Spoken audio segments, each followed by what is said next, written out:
ហើយរឿងមួយដែលខ្ញុំនៅតែធ្វើរហូតដល់សប្តាហ៍ជាគ្រាអូខេនោះគឺការបាញ់សាកសពហ្នឹងហើយមូលហេតុដែលខ្ញុំបាញ់សាកសពគឺខ្ញុំបាញ់ហ្នឹងហើយគ្រាហ្នឹងហើយដោយសារតែខ្ញុំគ្រឺតខ្ញុំខ្នាញ់ពេកអញ្ចឹងទៅគឺថាខ្ញុំបាញ់សាកសពយកប្រហែលជាគ្រាអូខេហ្នឹងហើយ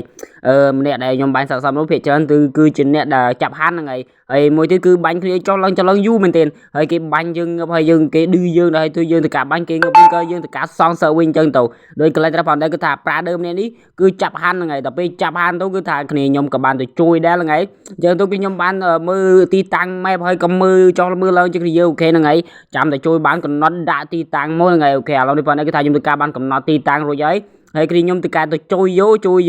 ឡូវនេះផងដែរគឺថាជួយបានរស់ហើយហ្នឹងហើយទៅវារស់ហើយឥឡូវនេះផងដែរគឺថាខ្ញុំទៅការទៅតម្រូវជាគ្រាអូខេហ្នឹងហើយបន្ទាប់ពីទៅហើយគឺនេះអាប្រែនោះរត់ម៉ូគឺខ្ញុំបានទៅទេរត់ម៉ូម្នាក់ដល់ហើយទៅលៀនសួរដល់ហើយទៅការប្រុងឌឺដែរក៏តែមិនទៅផ្ដាច់ចូលភ្លាមតម្ដងហ្នឹងហើយហើយក៏អាហារនោះគឺនៅឡងជឿបជាមួយនឹងគ្រាកើតម្នាក់ទៀតដល់ពេលអញ្ចឹងទៅគឺខ្ញុំចាំការទៀតគ្រាអូខេហ្នឹងហើយចាប់អាហារមកបាញ់គេដល់ពេលអញ្ចឹងទៅលក្ខណៈថា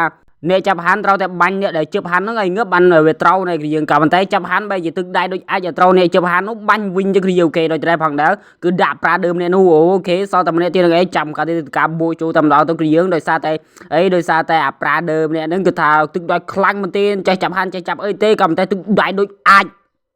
ឥឡូវនេះផងដែរគឺថាចាំការទៀតគឺយើងហ្នឹងហើយយើងទៅការដាក់ទីញ៉ាំនេះម៉ូហ្នឹងហើយគឺយើងទីប្រាប់នេះម៉ូដើម្បីឲ្យបានជាមួយនឹងក្រុមកំភ្លើងច្រើនអង្គុយបាញ់សាកសពលេងហ្នឹងហើយអាប្រាដើពីហ្នឹងគឺមើលមិនថាក៏រីខតផុសក៏ផុសទៅអត់ខ្វល់សំខាន់បាញ់សាកសពឌឺប្រយគ្រាអូខេហ្នឹងហើយមូលហេតុដោយសារតែខ្ញុំបាញ់សាកសពគិតយើងគឺថាមូលហេតុមកពីក្រៅផងនៃគ្រាអូខេដោយសារតែខ្ញុំតុកស៊ីតុកអីចឹងផងទៅគឺថា